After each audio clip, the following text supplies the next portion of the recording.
Hello everyone. स्वागत है आप सभी का स्टेप टू सक्सेस क्लासेस में। आज हम लोग बात करेंगे जो एंशिएंट हिस्ट्री या प्राचीन भारत के प्रश्न आते हैं पेपर्स में, उसमें बौद्ध धर्म और जैन धर्म दो बहुत महत्वपूर्ण टॉपिक हैं और लगभग हर साल हर एक परीक्षा में इस टॉपिक से क्वेश्चन आते हैं।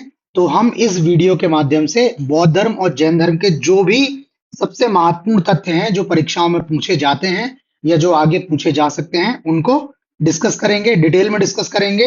और चूंकि इनमें काफी समानता और काफी जो है इनका टाइम पीरियड सब कुछ सेम है, तो एक कंपैरेटिव एनालिसिस भी हमने लास्ट में रखा हुआ है ताकि कहीं भी कोई कंफ्यूजन ना हो। तो स्टार्ट करते हैं अपने टॉपिक को। हम लोग सबसे पहले डिस्कस करेंगे बौद्ध धर्म के। ठीक है, तो सबसे पहले बात करते हैं कि बौद्ध धर्म की उत्पत्ति के कारण क्या रहे हैं। ठीक है, बौद्ध धर्म की उत्पत्ति के कारणों में सबसे मुख्य कारण है कि उस समय तक लोगों के बीच ब्राह्मण जो धर्म ग्रंथ थे उनके प्रति विरोध की भावना का विकास हो गया था। इसके बाद आप लोग इतिहास जब पढ़ेंगे तो देखेंगे कि उस समय तक महाजनपदों का जो 16 महाजनपद थे उनका गठन हो चुका था। नई कृषि और व्यापार प्रणाली जो है वो आ गई थी, लोगों के पास पैसा वगैरह आने लगा था, लोग संपन्न होने लगे थे। ठीक है, उनकी स्थिति में क्या होने लगा था, सुधार होने लगा था। इसके बाद जो ब्राह्मण धर्म की 16 संस्कार पद्धति है, 16 संस्कार पद्धति है, वो भी लोगों के बीच क्या है, अस्वीकार्य होने लगी थी। माना जाता था कि ये संस्कृति जो है, ये जो 16 संस्कार पद्धति जो है वो लोगों से जो है वो पैसा वगैरह खींचने के लिए बनाई गई है। इसके अलावा उस समय तक लोगों के प्रति, लोगों में भौतिक जीवन के प्रति जो है वो विरक्ति की भावना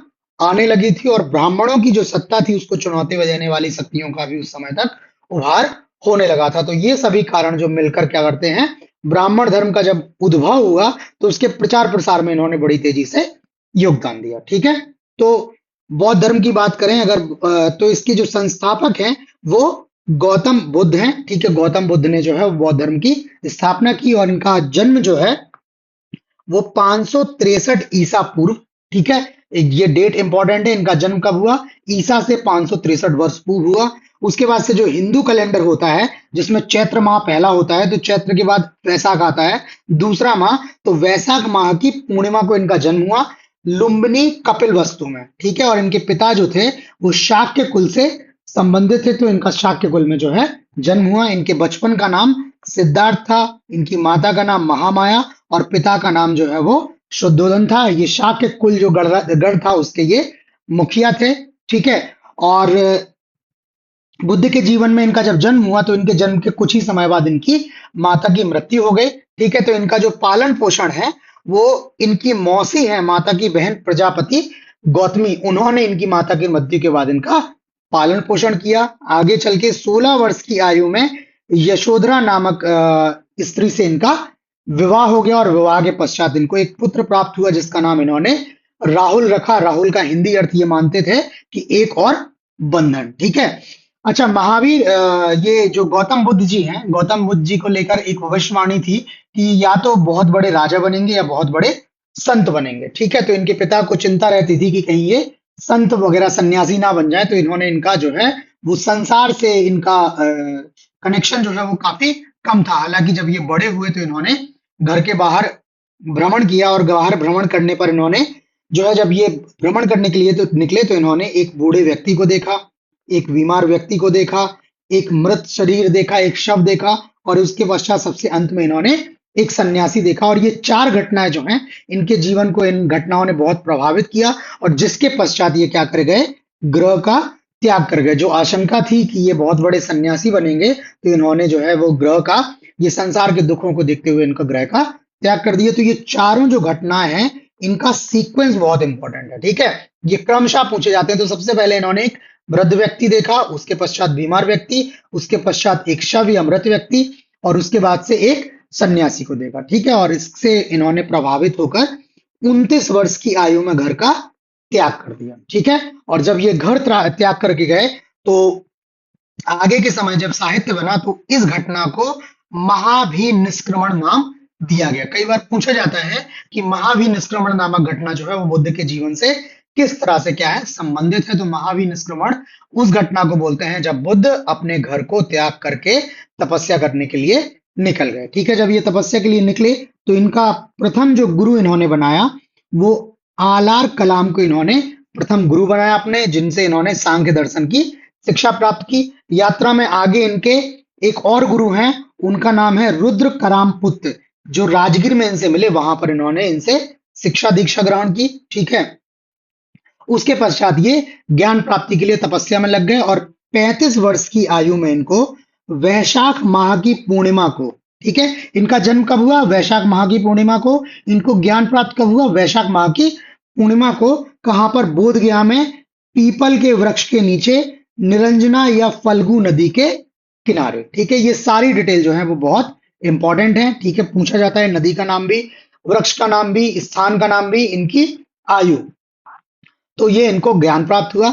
ज्ञान प्राप्त होने के बाद ये क्या करना चाहते थे? अपना जो पहला जो उपदेश है, ये जो इनके गुरु हैं आलार कलाम और रुद्रक्राम पुत्र जो है, इनको ही उपदेश देना चाहते थे, परंतु उस समय तक इनकी मृत्यु हो गई। तो इन्होंने अपना जो प्रथम उपदेश दिया वो सारनाथ ऋषि पत्तनम बनारस में, और जो पंचवर्गीय भिक्षु थे जिनका नाम था कौंडिन्य, वप्पा, भादिया, महानामा और अस्सागी, ये पांचों नाम बहुत इंपॉर्टेंट हैं, क्योंकि आपसे पूछ लिया जाता है कि महावीर जो गौतम बुद्ध ने जिन 5 भिक्षुओं को अपना जो है सबसे पहला उपदेश दिया, उनमें से कौन शामिल नहीं है। तो 3 नाम इसमें से होंगे और 4 नाम कोई एक और दे देंगे, उस तरह से ये पूछा जाता है। तो ये नाम याद रखिएगा, कौंडिन्य, बप्पा, भादिया, महानामा और अस्सागी। और जो बुद्ध ने अपना प्रथम उपदेश दिया, उस घटना को धर्म चक्र प्रवर्तन के नाम से जाना जाता है। ठीक है।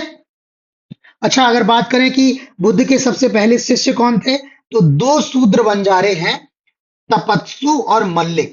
इन दोनों बंजारों को इन्होंने अपना पहला शिष्य बनाया था। और बौद्ध संघ में प्रवेश करने वाली अगर प्रथम महिला की बात करें, तो इनकी मौसी है प्रजापति गौतमी जी।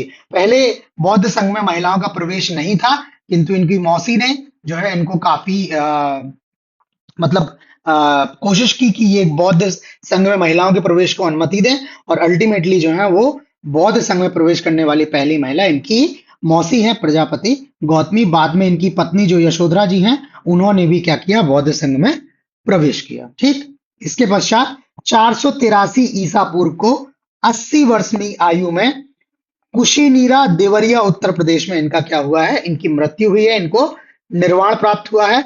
और इनका जो अंतिम संस्कार किया वो मल्लों द्वारा किया गया। ठीक है, जो मल्ल गणराज्य है वो मल्लों द्वारा जो है इनका अंतिम संस्कार किया गया। और जो इनकी निर्वाण की घटना है उसको महापरिनिर्वाण के नाम से जाना जाता है। ठीक है, बुद्ध का जो मृत्यु है उसको महापरिनिर्वाण के नाम से जाना जाता है। तो हमने एक घटना पढ़ी महावीर निष्क्रमण, दूसरी पढ़ी धर्म चक्र प्रवर्तन, और तीसरी पढ़ी महापरिनिर्वाण। अच्छा, जो इनका निर्वाण प्राप्त हुआ है, ये भी इनको वैशाख माह की पूर्णिमा को ही प्राप्त हुआ है। तो इनका जन्म, इनको ज्ञान की प्राप्ति और इनकी मृत्यु तीनों जो है वो वैशाख माह की पूर्णिमा को ही हुआ है। इसी वजह से जो वैशाख पूर्णिमा है उसका बौद्ध धर्म में बहुत अधिक मान्यता है। ठीक है। अच्छा, अब यहाँ पे हमने दिखाया है कि बुद्ध के जीवन की जो प्रमुख घटनाएं हैं उनको किन प्रतीकों के नाम से दर्शाया जाता है। तो बुद्ध का जो जन्म है उसको कमल और सांड के प्रतीक के द्वारा दर्शाया जाता है। इनके जो गृह त्याग की घटना है वो घोड़े के प्रतीक के रूप में दर्शाई जाती है। इनको जो ज्ञान प्राप्त हुआ वो पीपल या बोधि वृक्ष उसका चिन्ह है। जो इनको निर्वाण प्राप्त हुआ उसके पद चिन्ह है इनके, और जो मृत्यु है वो इनके स्तूप चिन्ह द्वारा दर्शाई जाती है। ठीक है, चलते हैं बुद्ध की शिक्षाओं द्वारा बुद्ध ने क्या शिक्षाएं दी। तो सबसे पहले तो बुद्ध ने बताए जीवन के 4 आर्य सत्य हैं, चत्वारी आर्य सत्य। ये 4 सत्य क्या है? पहला सत्य है दुख, यानी यह संसार दुखमय है, इस संसार में दुख जो है ही है। दूसरा इनका सत्य है दुख समुदाय, अर्थात दुख का कारण जो है वो तृष्णा या मोह या लालच, लोभ जो है वो दुख का कारण है। फिर तीसरा इन्होंने बताया दुख निरोध, अर्थात तृष्णा के निरोध से दुख का निरोध होता है, मतलब दुख को कम किया जा सकता है। ठीक है। और फिर लास्ट आता है आर्य सत्य जो है वो दुख निरोध गामिनी प्रतिवता। इन्होंने बताया कि दुख निरोध के लिए, मतलब दुख से मुक्ति के लिए क्या है? अष्टांगिक मार्ग है। आप उस अष्टांगिक मार्ग पर चलते हुए क्या किया जा सकता है? दुख का निरोध किया जा सकता है, तृष्णा का निरोध किया जा सकता है। ठीक है, तो ये 4 आर्य सत्य जो है ये सीक्वेंस में आते हैं। ठीक है, ये भी आपको सीक्वेंस में याद होने चाहिए। पहला दुख, दूसरा दुख समुदाय, दुख निरोध और दुख निरोध गामिनी प्रतिपदा। और इनका अर्थ भी आपको पता होना चाहिए, क्योंकि कई बार अर्थ भी आपसे पूछ लिया जाता है। अब देखते हैं अष्टांगिक मार्ग। तो ये इनके जो है वो अष्टांगिक मार्ग है। सम्यक दृष्टि या राइट आपका क्या होना चाहिए, आपका विजन होना चाहिए वो राइट होना चाहिए। सम्यक संकल्प, राइट रिजॉल्व। सम्यक वाक, राइट स्पीच।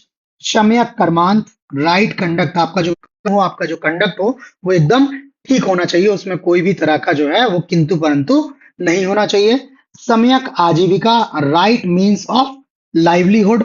सम्यक व्यायाम, राइट एफर्ट। सम्यक स्मृति, राइट माइंडफुलनेस। और सम्यक समाधि, राइट मेडिटेशन। तो इन्होंने ये जो है वो दुख निरोध के लिए या तृष्णा के निरोध के लिए ये अष्टांगिक मार्ग बताए। और इसके साथ ही बुद्ध ने क्या किया, अहिंसा के सिद्धांत या अहिंसा के मार्ग को अपनाने की शिक्षा दी है। ठीक है, इन्होंने बताया कि अहिंसा के मार्ग को आपको अपनाना है। ठीक है, थोड़ी सी विशेषताएं बौद्ध धर्म की जो प्रमुख हैं, जो ज्यादातर पूछी जाती हैं। तो पहला है कि बौद्ध संघ में जब कोई प्रविष्ट होता है तो उस घटना को उपसंपदा के नाम से जाना जाता है। ठीक है, और जो बौद्ध धर्म के अनुयायी हैं तो उन अनुयायियों को दो भागों में विभाजित किया गया है। पहले है भिक्षुक। भिक्षुक वे लोग कहलाते हैं जिन्होंने बौद्ध धर्म के प्रचार के लिए संन्यास ग्रहण कर लिया है, मतलब सांसारिक जीवन से उन्होंने त्याग कर दिया है। ठीक है, वे लोग क्या कहलाते हैं, वैसे बौद्ध अनुयायी भिक्षुक कहलाते हैं। जबकि जो गृहस्थ जीवन व्यतीत करते हुए बौद्ध धर्म का पालन करते हैं उन लोगों को उपासक कहा गया। ठीक है, तो प्रविष्ट हुए तो उस घटना को क्या बोला गया, उपसंपदा। उसके बाद से जो बौद्ध धर्म को प्रचार प्रसार के लिए जिन्होंने संन्यास ग्रहण कर लिया वे लोग भिक्षुक, और जिन्होंने बौद्ध धर्म अपनाने के साथ साथ क्या है गृहस्थ जीवन भी ये लोग इसको चलाते रहे, उनको उपासक माना गया। ठीक है, अगर बात करें बौद्ध धर्म के परक लक्ष्य की, जो इनका मेन ऑब्जेक्टिव है वो ऑब्जेक्टिव है निर्वाण प्राप्ति। ठीक है, क्या करना है आपको, निर्वाण प्राप्त करना है, जिसका अर्थ है दीपक का बुझ जाना। ये पूछा जाता है कई बार कि बौद्ध धर्म में निर्वाण प्राप्ति का अर्थ क्या है। निर्वाण प्राप्ति का अर्थ है दीपक का बुझ जाना, अर्थात जो जीवन मरण का चक्र है उस चक्र से मुक्त हो जाना। ठीक है, जो साइकिल चल रहा है, आप बार बार जीवन ले रहे हैं, मृत्यु हो रही है, उस साइकिल से आपको क्या हो जाना है, मुक्त हो जाना है। ठीक है, और इसी निर्वाण प्राप्ति को सरल बनाने के लिए बुद्ध द्वारा 10 शील, ठीक है, 10 शीलों को अपनाने पर जोड़ दिया गया। ये 10 शील क्रमशः लिखे हैं, अहिंसा, सत्य, अस्तेय, अपरिग्रह अर्थात संपत्ति ना रखना, मद्य सेवन ना करना। फिर उसके बाद है असमय भोजन ना करना, सुखप्रद बिस्तर का पर नहीं सोना, धन संचय ना करना, स्त्रियों से दूर रहना और नृत्य गान आदि से दूर रहना। तो ये 10 सील बनाए गए, जिसमें बोला गया कि जो लोग गृहस्थ हैं अर्थात जो लोग उपासक हैं उनके लिए केवल ये 5 सील जो हैं, प्रथम 5 सील क्या हैं, अनिवार्य हैं। जबकि जो लोग भिक्षु हैं जिन्होंने सांसारिक जीवन का त्याग कर दिया है उनको ये टोटल 10 के 10 सील जो हैं वो इनका पालन करना अनिवार्य है। ठीक है, ये बौद्ध धर्म में निर्वाण प्राप्ति का इन्होंने तरीका बताया हुआ है। ठीक है, अब बात करते हैं बौद्ध साहित्य की। तो जो बौद्ध ग्रंथ हैं वो आम लोगों की जो भाषा है बोलचाल की पाली, उस पाली में संकलित हैं। और ये चूंकि जो बौद्ध धर्म का जो ग्रंथ है या जो संकलन है वो आम बोलचाल की भाषा में था, इस वजह से इसके प्रचार प्रसार में भी इनको काफी सहायता मिली। ठीक है, तो इसमें मुख्य जो है वो त्रिपिटक है, या जिसको 3 टोकरी भी बोला जाता है, पाली भाषा में लिखित है। पहला है त्रिपिटक में विनय पिटक, जिसमें बौद्ध मठों के नियमों और नैतिक अनुशासनों पर केंद्रित है। ठीक है, इसमें इन सब चीजों की कि बौद्ध मठों के भीतर कौन से नियम चलेंगे, किस तरह का नैतिक अनुशासन का पालन करना होगा, उसकी चर्चा होती है। पूछा जाता है ये, ठीक है, नाम तो पूछा ही जाता है, किस पिटक में क्या संकलन है वो भी पूछा जाता है। दूसरा है सुत्त पिटक, इसमें बुद्ध के प्रवचनों और शिक्षाओं का संकलन है, इन शिक्षाओं पर आधारित है। और सुत्त पिटक को 5 निकायों में विभाजित किया गया है, जिसमें दीघ, मध्यम, संयुक्त, अंग्योत्तर और खुदक, इन 5 निकायों में विभाजित किया जाता है। और इसके अधीन जो प्रमुख रचनाएं हैं वो है थेरा गाथा या थेरी गाथा, भिक्षुओं और भिक्षुणियों के भजन और जातक कथाएं, बुद्ध के पिछले जन्मों की कथाएं। तो कई बार आपसे ये पूछ लिया जाता है कि जो जातक कथाएं हैं उनका संकलन कहाँ में देखने को मिलता है, तो सुत्त पिटक में उनका संकलन देखने को मिलता है। और तीसरा जो है वो है अभिधम्म पिटक, ये है बौद्ध दर्शन की इसमें व्याख्या की गई है। तो ये जो बौद्ध साहित्य के त्रिपिटक है उन त्रिपिटकों की हमने चर्चा कर ली, उनके अंदर क्या क्या संकलन है उसकी चर्चा कर ली। अब देखते हैं कि बौद्ध जो धर्म है, इसके प्रचार प्रसार के लिए क्या हुआ, परिषदों का क्या हुआ, आयोजन हुआ, जिसमें 4 प्रमुख परिषदें हैं। ये 4 परिषदें ही हैं जिनका हमने संकलन किया है। तो पहली जो बौद्ध परिषद या बौद्ध संगति जो हुई, वो 483 ईसा पूर्व राजगृह में हुई। जिस समय ये संगति हुई, उस समय वहां राजा जो थे वो अजातशत्रु थे, और जो संगति हुई, उस संगति की अध्यक्षता महाकश्यप ने की। और इसी संगति के समय इन त्रिपिटक ग्रंथों का संकलन किया गया है। ठीक है, उसी समय पर ये क्या किया गया है, त्रिपिटक ग्रंथों का संकलन किया गया है। दूसरी बौद्ध संगति जो होती है वो 383 ईसा पूर्व वैशाली में, और उस समय राजा जो थे वो कालाशोक थे।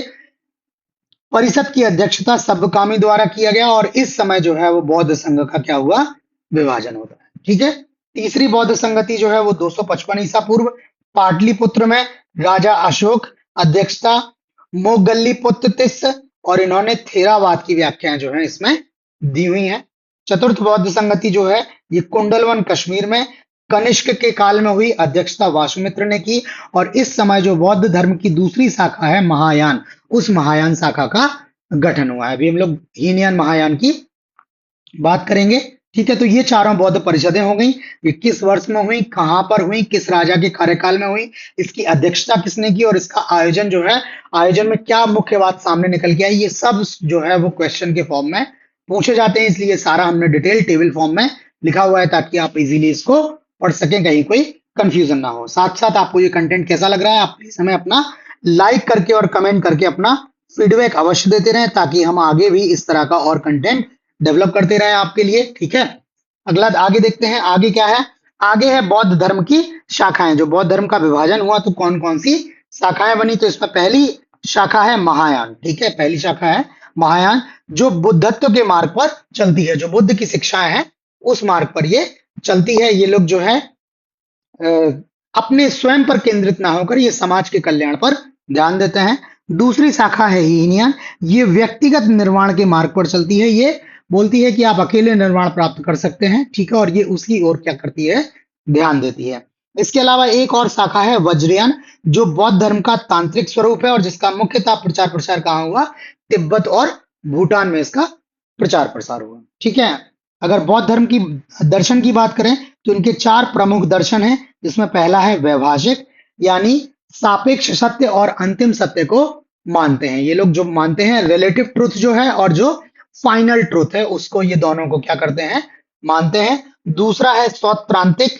ठीक है, यह है व्यक्तियों की निस्वार्थता को स्वीकारते हैं, घटनाओं को नहीं। ठीक है, ये इवेंट्स पर ध्यान नहीं देते हैं, लेकिन ये व्यक्तियों का जो निस्वार्थ भाव है, जिस निस्वार्थ भाव से वो सेवा करते हैं, समाज कल्याण में ध्यान देते हैं, उसको ये लोग क्या करते हैं, स्वीकार करते हैं। तीसरा है योगाचार, ये स्वयं और घटनाओं दोनों की निस्वार्थता को स्वीकार करते हैं, लेकिन मन के अस्तित्व को नहीं मानते हैं। ठीक है, सैद्धांतिक और योगाचार में डिफरेंस यही है कि ऊपर वाला जो है वो घटनाओं की निस्वार्थता को नहीं मानते हैं, यहाँ योगाचार में घटनाओं की निस्वार्थता को भी मानते हैं, लेकिन ये लोग मन के अस्तित्व को नहीं मानते हैं। और चौथा है माध्यमिक, ये वस्तुएं वास्तविक प्रतीत होती हैं, लेकिन उनका वास्तविक अस्तित्व नहीं होता है। ठीक है, तो ये जो है बौद्ध धर्म का माध्यमिक दर्शन है।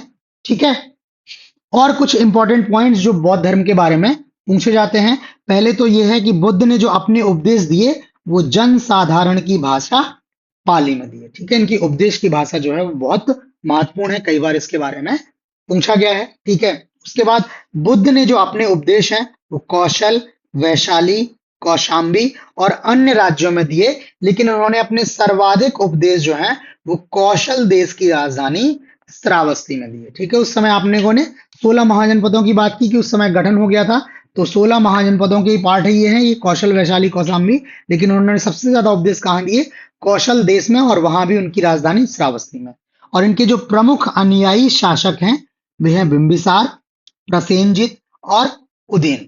ठीक है, ये जो है इनके प्रमुख अनुयायी शासक हैं। ठीक, इसके बाद बुद्ध के जन्म और मृत्यु की तिथि को चीनी परंपरा के कैंटोन अभिलेख के आधार पर निश्चित किया गया है। ठीक है, ये बहुत इंपॉर्टेंट फैक्ट है, कई बार पूछा जा चुका है कि बुद्ध के जन्म एवं मृत्यु की तिथि का निर्धारण कैसे करते हैं, तो चीनी परंपरा के कैंटोन अभिलेख के आधार पर किया जाता है। ठीक है, इसके बाद जो वज्रयान शाखा की बात की तो तिब्बत, भूटान एवं पड़ोसी देशों में बौद्ध धर्म का प्रचार पद्म संभव या गुरु ऋणपांच इन्होंने किया। इनका संबंध बौद्ध धर्म के वज्रयान शाखा से था। इनकी या ऋणपांच की 123 फुट ऊंची मूर्ति हिमाचल प्रदेश रेवालासर झील में स्थापित। ठीक है, तो ये जो है बौद्ध धर्म से इंपॉर्टेंट संबंधित जो है वो इंपॉर्टेंट फैक्ट हो गए। इसके बाद बौद्ध साहित्य की बात करें तो वो त्रिपिटक तो हम बात कर ही चुके हैं, लेकिन बौद्ध साहित्य और भी है जिसमें बुद्ध चरित्र जो बहुत महत्वपूर्ण है अश्वघोष द्वारा लिखा गया है। सौंदरानंद जो है ये भी अश्वघोष द्वारा लिखा है। अभिधम्म कोश वसुबंधु द्वारा, माध्यमिका कारिका नागार्जुन द्वारा, विशुद्धिमग्ग बुद्धघोष द्वारा। ये मिलिंद पन्हो जो है ये भी बहुत इंपॉर्टेंट है। ये राजा मिनांडर और बौद्ध भिक्षु नागसेन के बीच की जो है वो वार्ता है। ये बहुत इंपॉर्टेंट है, कई बार पूछा गया है। अवदान साहित्य ये बौद्ध कथाओं का संस्कृत में संकलन है। और ललित विस्तार जो है ये गौतम बुद्ध की जीवनी है। तो ये जो है बौद्ध धर्म से संबंधित अन्य जो है वो महत्वपूर्ण साहित्य है। ठीक है, तो इसके साथ ही बौद्ध धर्म से जो जो महत्वपूर्ण चीजें थी वो सब हमने यहाँ पे डिस्कस कर ली है। ठीक है, बाकी अगर आपको कोई चीज लगती है कि आप कहीं और कुछ चीज जानना चाहते हैं तो आप अपना कमेंट करके हमें फीडबैक दे सकते हैं। हम नेक्स्ट वीडियो में जो है उन सब चीजों को भी क्लियर कर देंगे, बट मेरे हिसाब से परीक्षा के लिए इतना महत्वपूर्ण है। अगर और कुछ होगा तो हम एडिशनल वीडियो के थ्रू आपको प्रोवाइड कर देंगे। ठीक, तो बौद्ध धर्म यहाँ पे हमारा कंप्लीट हो जाता है। धर्म तो बहुत विस्तारित है, परंतु परीक्षा की दृष्टि से जो महत्वपूर्ण है वो कंप्लीट हो गया। अब चलते हैं जैन धर्म की ओर। ठीक है, तो जैन धर्म जो है वो वास्तविकता में अगर कहा जाए तो ये बौद्ध धर्म से बहुत अधिक प्राचीन है। ठीक है, लेकिन जो वर्तमान स्वरूप जैन धर्म का हम लोग देखते हैं वो महावीर स्वामी द्वारा दिया गया। हालांकि वैद्य धर्म जैन धर्म के जो संस्थापक हैं वो ऋषभ देव माने जाते हैं। इनको जैन धर्म का जो है वो प्रथम तीर्थंकर कहा जाता है। जैन धर्म में कुल 24 तीर्थंकर हुए, जिसमें महावीर स्वामी ये 24वें और अंतिम तीर्थंकर थे। ठीक है, महावीर स्वामी बौद्ध धर्म के 24वें एवं अंतिम तीर्थंकर हैं। इनका जो बचपन का नाम था वो वर्धमान था। कहा जाता है कि जब इनका जन्म हुआ तो उस समय इनके क्षेत्र में जो है बहुत ज्यादा खुशहाली हुई, बहुत ज्यादा धन वगैरह आया, तो उस वजह से इनका नाम वर्धमान रख दिया गया। इनका जन्म 540 ईसा पूर्व, ईसा के 540 वर्ष पूर्व क्षत्रिय कुंडग्राम या वैशाली गणराज्य में इनका जन्म होता है। इनका गोत्र जो है वो कश्यप था और ये इक्ष्वाकु वंश में इन्होंने जन्म लिया। इनकी माता जो है वो त्रिशला हैं जो कश्यप गोत्र से हैं, और इनके पिता सिद्धार्थ हैं जो ज्ञात्रक कुल के सरदार थे। ठीक है, तो इनके माता पिता हो गए। उसके बाद इनकी पत्नी जो है वो यशोदा। अब यही कंफ्यूजन है, बौद्ध धर्म में जो उनकी पत्नी है उनका नाम है यशोधरा और इनकी पत्नी का नाम है यशोदा। और जो गौतम बुद्ध है उनको पुत्र था, परंतु महावीर जैन जो है इनको एक पुत्री थी जिनका नाम था अनोज्जा प्रियदर्शनी। ठीक है, इनका नाम क्या है? अनोज्जा प्रियदर्शनी। ठीक, और जो गृह त्याग की जो इनकी घटना आती है तो ये घर को ऐसे ही त्याग के नहीं गए। इन्होंने अपने माता पिता की मृत्यु के पश्चात अपने भाई नंदीवर्धन से आज्ञा ली और 30 वर्ष की आयु में ये गृह त्याग करके चले गए। ठीक है, इन्होंने अपने भाई नंदीवर्धन से अनुमति ली। उसके बाद इनको 12 वर्षों की तपस्या के बाद ऋजुपालिका नदी के तट पर एक साल वृक्ष के नीचे जो है इनको ज्ञान प्राप्त हुआ, जिस घटना को कैवल्य बोलते हैं। इनको कैवल्य प्राप्त हुआ या ज्ञान प्राप्त हुआ 12 वर्षों की निरंतर कठोर तपस्या के बाद। ठीक है, और ये ज्ञान प्राप्ति के पश्चात ही जो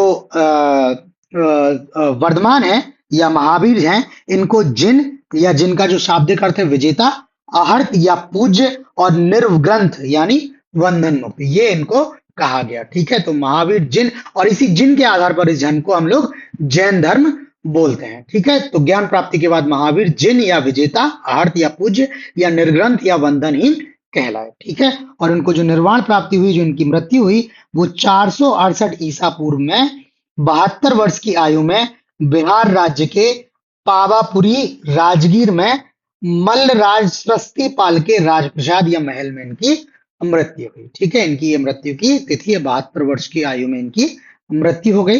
ठीक है, अगर महावीर जैन की प्रथम अनुयायी की बात करें तो इनकी जो पुत्री हैं अनोज्जा प्रियदर्शनी, उनके पति जो थे जामिल, ये इनके प्रथम अनुयायी थे या प्रथम शिष्य थे।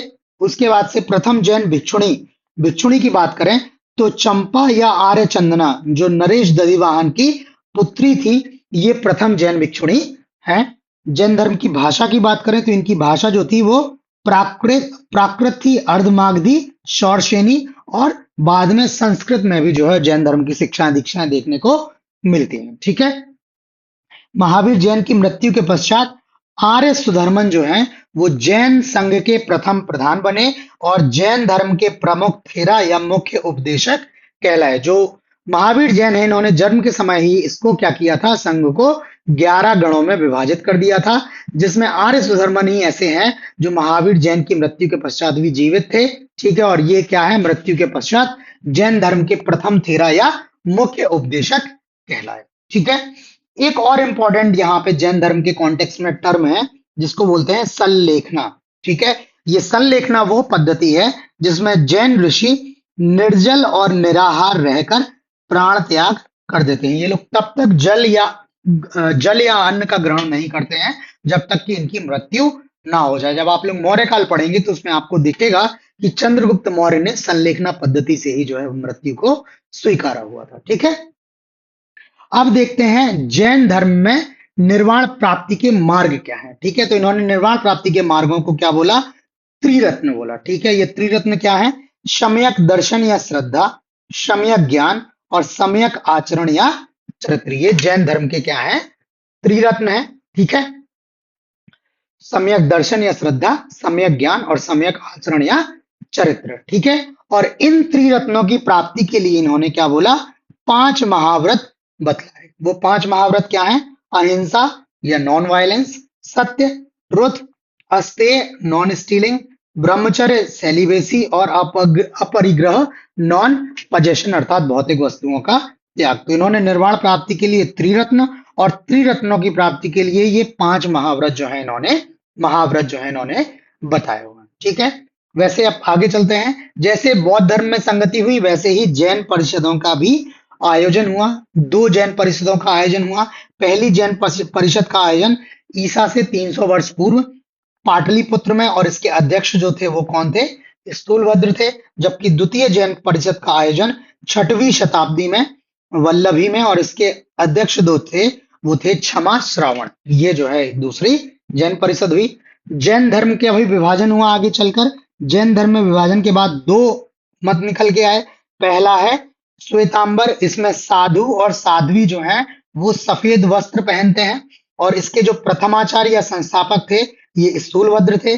जबकि दिगंबर जो दूसरी शाखा है इसकी, ये साधु नग्न रहते हैं, और इनके जो प्रथमाचार्य या संस्थापक हैं ये भद्रबाहु हैं। श्वेतांबर दिगंबर में एक तो वस्त्र को लेकर जो है वो मूल अंतर है ही। दिगंबर साधु मानते हैं कि आपको नग्न रहना है, वस्त्र जो है वो मुक्ति के माध्यम में ये निर्वाण प्राप्ति में क्या है, बाधक है, जबकि श्वेतांबर ऐसा नहीं मानते हैं। इसके बाद एक इंपॉर्टेंट ये भी है, दिगंबर जो है वो बोलते हैं कि महिलाओं को निर्वाण प्राप्ति नहीं हो सकती है, जबकि श्वेतांबर मानते हैं कि महिलाओं को भी निर्वाण प्राप्त हो सकता है। ठीक है। अब बात करते हैं जैन धर्म के प्रमुख पर्वों की। तो सबसे इनका प्रमुख पर्व है महावीर जयंती, जो महावीर जैन के जन्म दिवस को माना जाता है। दूसरा है पर्युषण पर्व, जो आत्मसिद्धि और तपस्या का पर्व है। और तीसरा पर्व है दीपावली, जिस दिन महावीर स्वामी को निर्वाण का पर्व के रूप में आयोजित किया जाता है। ठीक है। अगर बहुत संक्षिप्त में बात करें जैन धर्म की, तो इन्होंने अहिंसा और आत्मा की शुद्धि पर बल दिया, और इनका जो अहिंसा का सिद्धांत है वो और ज्यादा कट्टर है। इवन इन्होंने कृषि कार्य को भी क्या किया, वर्जित माना। उससे भी इन्होंने बोला कि उससे भी जीव हत्या हो सकती है। इसी वजह से आप लोग देखेंगे कि जैन धर्म के अनुयायी है वो मूलतः क्या है, व्यापारी। ठीक है। बिकॉज उनका मानना है कि इसमें किसी भी तरह की क्या है, हिंसा शामिल नहीं है। ये लोग कृषि कार्य पे भी जो है वो कृषि कार्य भी नहीं करते हैं, और इन्होंने कर्म के सिद्धांत पर क्या दिया, जोर दिया। आगे है जैन धर्म के अन्य सिद्धांत। अन्य सिद्धांत में एक सिद्धांत है इनका अनेकांतवाद या श्यादवाद। इस श्यादवाद का मतलब है कि किसी वस्तु या किसी सेंटेंस के आगे अगर आप श्याद लगा देते हैं, जिसको आप लोग शायद भी बोल सकते हैं, अगर वो लगा देते हैं तो उस वस्तु का कोई निश्चित स्वरूप नहीं रह जाता है। तो ये अनेकांतवाद या श्यादवाद जो है ये बोलता है कि सत्य का कोई एक निश्चित स्वरूप नहीं है। ठीक है। यह है अनेकांतवाद या श्यादवाद। और उसके बाद दूसरा है इनका सप्तभंगी न्याय। जो स्यादवाद है, तो इन्होंने बोला कि 7 ऐसे जो है टर्म लगाए जा सकते हैं जिनसे वस्तुओं का दृष्टिकोण क्या है, भिन्न भिन्न प्रतीत होगा। उसको सप्तभंगी न्याय बोला। और इन्होंने बोला कि एक ही वस्तु विभिन्न दृष्टियों से भिन्न भिन्न प्रतीत होती है। आपकी दृष्टि से कुछ और हो सकती है, दूसरे की दृष्टि से कुछ और हो सकती है, किसी पर्टिकुलर सर्कमस्टांस में ये कुछ और प्रतीत हो सकती है। तो इनका ये सप्तभंगी न्याय का सिद्धांत है। बात करें अब जैन धर्म के प्रमुख ग्रंथों की, तो ये जी हैं जैन धर्म के प्रमुख ग्रंथ है, जिसमें कल्प सूत्र ये जैन तीर्थंकरों की जीवनी है, इसकी भद्रबाहु ने रचना की। षड खड्गामम आचार्य पुष्पदंत ने, षोडश कारण आचार्य उमा स्वामी द्वारा, तत्वार्थ सूत्र उमा स्वामी द्वारा, अष्ट निस्रभ गुणधर और पुष्पदंत द्वारा, सूत्र कृतांग ब्राह्मण द्वारा, दिव्यावदान सूत्र कृतांग द्वारा। ये दिव्यावदान जो है वो काफी इंपॉर्टेंट है। और उसके बाद पिंड निश्रित ये पुष्पदंत द्वारा रचित है, जिसमें दिव्यावदान और कल्प सूत्र ये जो है वो अधिक महत्वपूर्ण। ठीक है। अब जो जैन धर्म के 24 तीर्थंकर हुए, उसमें से कुछ जो उनके प्रमुख तीर्थंकर हैं और उनके प्रतीक चिन्ह है, हमने वहां पे लिखा है। जैसे प्रथम तीर्थंकर है ऋषभ देव जी, इनको सांड प्रतीक से जो है वो दर्शाया जाता है। दूसरे हैं अजित नाथ, इनको हाथी द्वारा दर्शाया जाता है, इसी तरह से लिखा हुआ है। पार्श्वनाथ जी जो है वो 23वें तीर्थंकर हैं, जिनको सर्प से जो है वो सर्प प्रतीक द्वारा दिखाया जाता है। और अंतिम 24वें तीर्थंकर जो है वो महावीर हैं, इनको सिंह प्रतीक से दर्शाया जाता है। ठीक है। अगर इन 24 तीर्थंकरों में बात करें, तो 2 जैन तीर्थंकर हैं जिनका नाम है ऋषभ देव और अरिष्टनेमी। इनके नामों का उल्लेख ऋग्वेद में भी मिलता है। जो हिंदू धर्म है उसमें जो 4 वेद हैं, जिसमें सबसे प्राचीन वेद ऋग्वेद है, उस ऋग्वेद में ऋषभ देव और अरिष्टनेमी नामों का उल्लेख आपको मिलता है। इसी वजह से ये जैन धर्म जो है वो अधिक प्राचीन है बौद्ध धर्म के कंपैरिजन में। और अरिष्टनेमी को भगवान श्री कृष्ण का निकट संबंधी भी माना जाता है। ठीक है। तो ये जो है इनके तीर्थंकरों के बारे में बहुत इंपॉर्टेंट फैक्ट हो गए। अगर जैन धर्म के संरक्षक शासकों की बात करें, तो उदयन, बिंबिसार, अजातशत्रु और उदयन ये तीनों जो शासक हैं ये हर्यक वंश के हैं। उसके बाद महापद्मनंद नंद वंश के, चंद्रगुप्त मौर्य, उसके बाद से खारवेल जो कलिंग नरेश है खारवेल, ये भी यह है जैन धर्म के संरक्षक हैं। ठीक है। जैन मंदिरों की बात करें, प्रमुख जैन मंदिरों की, तो सबसे महत्वपूर्ण है जो गोमतेश्वर में मूर्ति है, जो कर्नाटक के श्रावण वेल गोला विंध्यागिरी पर्वत पर स्थित। ये इनका जो है सबसे प्रमुख तीर्थ स्थल है, गोमतेश्वर की मूर्ति। उसके बाद सोनागिर मंदिर है, ये दिगंबर जैन के मंदिर हैं। इनकी स्थापना 1437 ईस्वी में चंद्रगिरी पर्वत जो मध्य प्रदेश का दतिया वाला क्षेत्र है उस एरिया में ये स्थित है। जबकि पावापुरी मंदिर जो है ये श्वेतांबरियों का है और इसकी स्थापना 486 ईसा पूर्व महावीर के निर्माण इनको यहीं प्राप्त हुआ था, जहां पर इसकी स्थापना है। ये स्थान राजगीर बिहार में आज भी स्थित है, आप लोग वहां देखने के लिए भी जा सकते हैं। ये सोनागिर की मंदिर जो है ये भी बहुत सुंदर है, पर्वत पर स्थित है। ठीक है। अब बात करें जैन कला और स्थापत्य की, तो जो ग्वालियर में आप लोग जैन कला और स्थापत्य देखते हैं, इसका निर्माण चालुक्य या सोलंकी शासक कुमार पाल द्वारा कराया गया था। उसके बाद है सित्तन वासल पेंटिंग्स जो तमिलनाडु में है, ये जैन उपासक जो हैं, जैन तीर्थंकर जो हैं, उनके चित्र हैं। उसके बाद एलोरा, ये एलोरा लिखा है, एलोरा गुफाएं जो महाराष्ट्र में है, ये भी जैन कला की क्या है, जो है उत्कृष्ट नमूने हैं। वहां पे जैन धर्म के आपको प्रतीक देखने को मिलेंगे। ठीक है। अब जैन धर्म के पवित्र ग्रंथों की बात करें, तो इनका आगम जो है वो पवित्र ग्रंथ है, अनियोग, शास्त्र, सर्वकर्मिक, सूत्र, गुणधर्म और अस्त्र प्रकाश, ये जो है वो जैन धर्म के पवित्र ग्रंथ हैं। अब देखते हैं जैन धर्म के पतन के कारण। तो जैन धर्म के पतन के कारण में क्या है, एक तो महत्वपूर्ण ये है कि कुछ समय बाद लोगों को क्या हुआ, जैन धर्म में भी जातीय कट्टरता का आभास होने लगा। जैसे हमने बताया कि माना गया कि महिलाएं जो हैं वो जो है इनको बोला गया कि इनको निर्वाण प्राप्त नहीं हो सकता है। शूद्रों को इन्होंने बोला कि निर्वाण प्राप्त नहीं हो सकता है। इन्होंने बोला कि शूद्रों से आपको भिक्षा नहीं लेनी है। तो इस तरह की जो आई चीजें, तो इससे इनको जातीय कट्टरता का यहाँ आभास मिलता है। और कहा जाता है कि जो बुराइयां उस समय हिंदू धर्म में या ब्राह्मण धर्म में देखने को मिल रही थी, वो बुराइयां धीरे धीरे जैन धर्म में भी इन्होंने ग्रह कर लिया। इसके बाद तब तक शंकराचार्य और कुमारिल भट्ट के प्रभाव भी जो है वो काफी बढ़ गया था। बौद्ध धर्म का उदय तो हो ही गया था और इनकी कहीं ना कहीं समानता जो है वो हिंदू धर्म से स्थापित होने लगी थी, जिस वजह से जैन धर्म का जो है वो पतन हो गया। बौद्ध धर्म तो जो है वो विदेशों में भी प्रचार प्रसार हुआ, बट जैन धर्म का इतना प्रचार प्रसार विदेशों में नहीं हो पाया। हालांकि अभी भी जो है वो जैन धर्म के उपासक जो है वो देश में बहुत सारे हैं, बहुत लोग आपको जैन धर्म के उपासक देखने को मिलेंगे। ठीक है, अब इसके बाद थोड़ा सा यहाँ पे हमने कंपैरेटिव एनालिसिस दिया है जैन धर्म और बौद्ध धर्म में गौतम बुद्ध और महावीर स्वामी के बारे में। जैसे जन्म, तो गौतम बुद्ध का जन्म 563 ईसा पूर्व लुम्बिनी में हुआ। इनका जन्म 540 ईसा पूर्व कुंडग्राम में। इनका बचपन का नाम सिद्धार्थ था। इनका बचपन का नाम वर्धमान था। इनके पिता शुद्धोदन थे, इनके पिता सिद्धार्थ। तो इस तरह से ये कंपैरेटिव एनालिसिस लगाया हुआ है ताकि आपको इसमें कोई कंफ्यूजन ना हो, क्योंकि यहां पर सबसे ज्यादा जो है वो कंफ्यूजन होती है। ठीक है, इसके बाद जैन धर्म और बौद्ध धर्म के बीच क्या अंतर है, क्या समानता है, वो भी यहाँ पे हमने लिखी है। जैसे पहला सिद्धांत है आत्मा की अमरता की अवधारणा। तो जैन धर्म जो वो है वो बोलता है कि आत्मा अमर है। ठीक है, जबकि बौद्ध धर्म आत्मा की अवधारणा को नहीं मानता है। ये मानते ही नहीं कि आत्मा जैसा कुछ है। ठीक है, जबकि जैन धर्म मानते हैं कि आत्मा है और आत्मा अमर है। ठीक है, अगर ज्ञान और मुक्ति के मार्ग की बात करें तो जैन धर्म सत्य और अहिंसा के माध्यम से मुक्ति की प्राप्ति पर जोर देता है। ठीक है, जो हम लोगों ने अभी बात की थी, जो इनका त्रिरत्न था और त्रिरत्न की प्राप्ति के लिए जो इन्होंने 5 सिद्धांत दिए थे। जबकि बौद्ध धर्म बोलता है कि अष्टांगिक मार्ग के माध्यम से मुक्ति प्राप्त की जा सकती है। अगर देवतावाद की बात की करें तो ये ईश्वर को मानने में असहमत है। जैन धर्म नहीं मानता है कि ईश्वर जैसा कुछ है, लेकिन ये लोग क्या करते हैं, अब तीर्थंकरों की अपने पूजा करते हैं। वैसे ही बौद्ध धर्म भी जो है वो ईश्वर को मानने में असहमत है। नास्तिकवाद ये भी है, लेकिन ये बोधिसत्वों और अन्य देवताओं की पूजा ये लोग करते हैं। ठीक है, तो ये जो है वो जैन धर्म और बौद्ध धर्म के बीच प्रमुख समानताएं और अंतर जो है हो गए। तो इस तरह से ये जो भी जैन धर्म और बौद्ध धर्म को लेकर परीक्षाओं में सबसे इंपॉर्टेंट चीजें पूछी जाती हैं, वो सब टॉपिक हम लोगों ने क्या किए हैं यहाँ पर कवर करने की कोशिश की है। बाकी आपको वीडियो कैसा लगा प्लीज आप लाइक करके कमेंट करके हमें अपना फीडबैक जरूर दें। आपका फीडबैक जो है वो बहुत इंपॉर्टेंट है। इसके माध्यम से हम जो है वो और जो है आपको अच्छी अच्छी चीजें प्रोवाइड करने के लिए मोटिवेट होंगे।